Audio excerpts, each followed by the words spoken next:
Hello, this is Dr. Leslie Ann Asmus, and I am going to continue my discussion about discrete random variables and probability distributions in this recording session.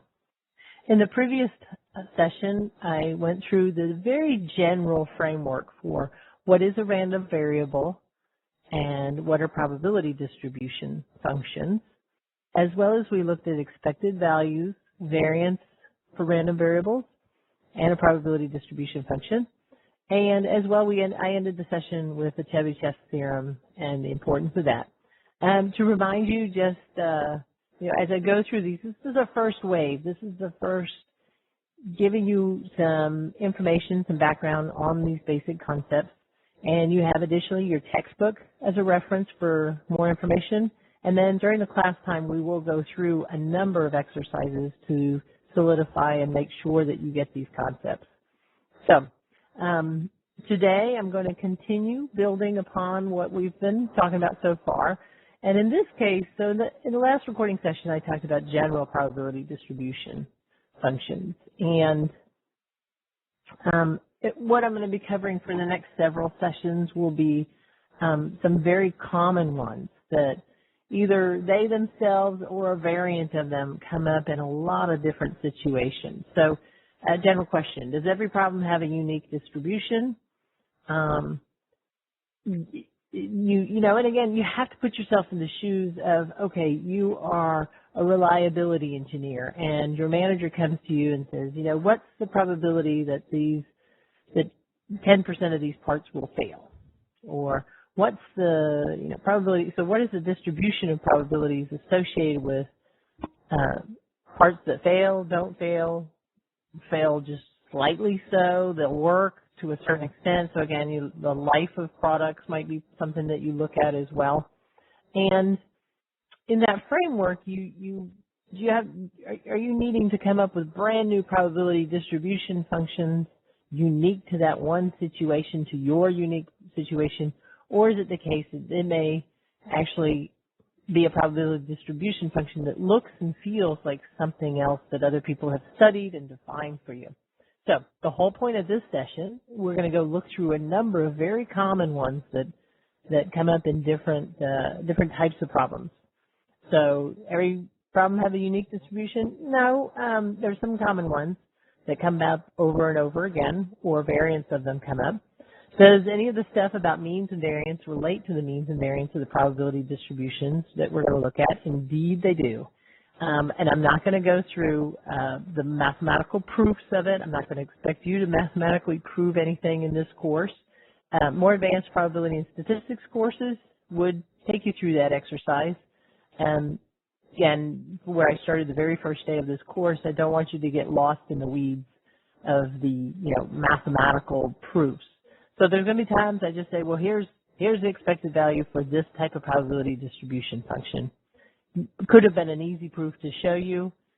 Some of them are quite difficult, but you'll have to take it or go research on your own if you want to go find out the exact, in case indeed it does map to what I tell you. What's the toughest part of all this? Understanding and identifying which distribution assumption is most appropriate and logical for your problem. Again, whatever kind of engineer or statistician or analyst that you are, that is the big problem. We're in a very nice context of textbook kind of exercises and introduction to this whole field. But when you're actually out practicing this, the toughest part is that you are looking at a wide open problem that you have no idea the boundaries of it. So you are trying to use the knowledge and the skills that you've developed either through an academic institute or some other experiences that you've had and apply them to your problem or analysis that you're doing at this time. So that's the toughest part of this. So to kick off, again, we're going to look at the common distributions and look at the properties of those distributions. So one of the most common is something called the discrete uniform distribution. In this case, all potential values of the random variables occur with equal probabilities. So we talked about rolling a fair die. And so what's the probability of rolling a 1? What's the probability of rolling a 2? What's the probability of rolling a 4, a 5, or a 6? that had an equal probability. You ran a variable x would have been the value that you roll, and that each one of those has a 1/6 chance of being rolled, equal probabilities. So that's the most common one that everybody talks about. But as we'll see, there's a lot of other examples of uniform distribution.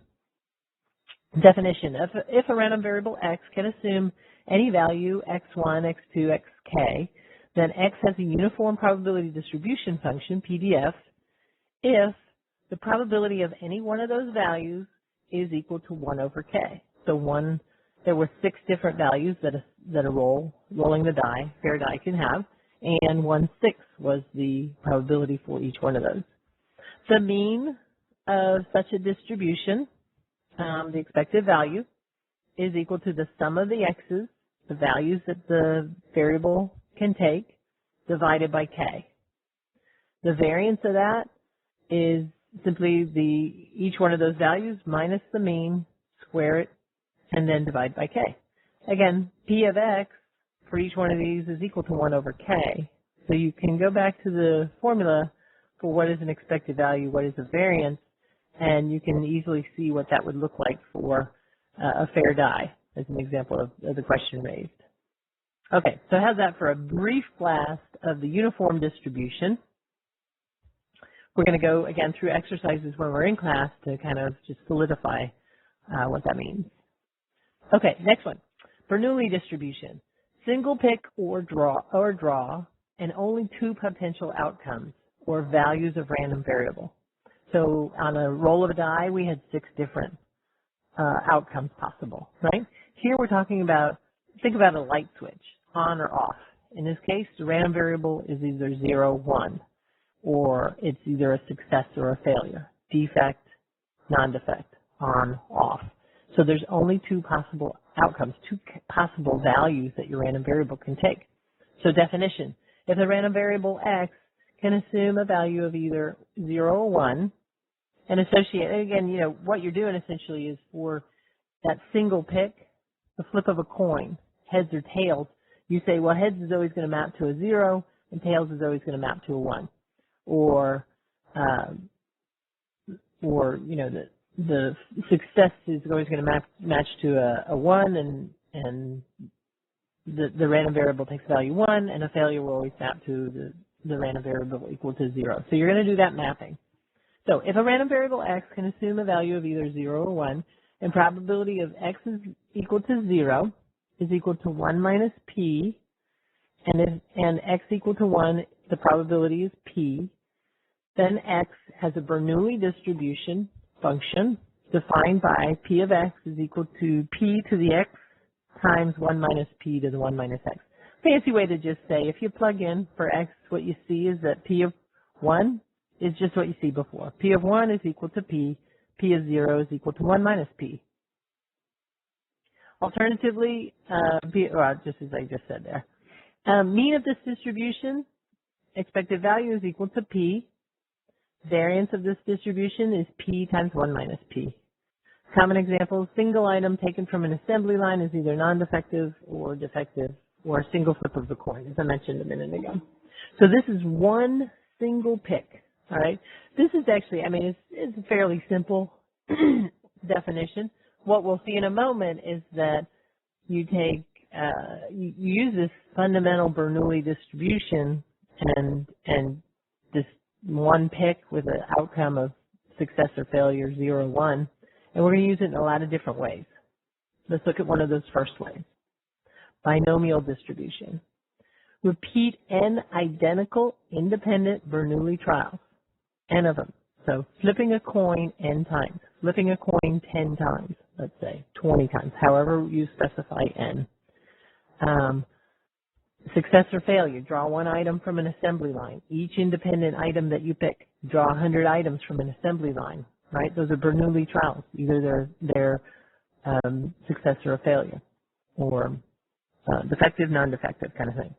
Okay, so repeat n identical independent Bernoulli trials and record the values for each one of your trials. Was it a 0 or a 1? Was it a defect? Was it a good one?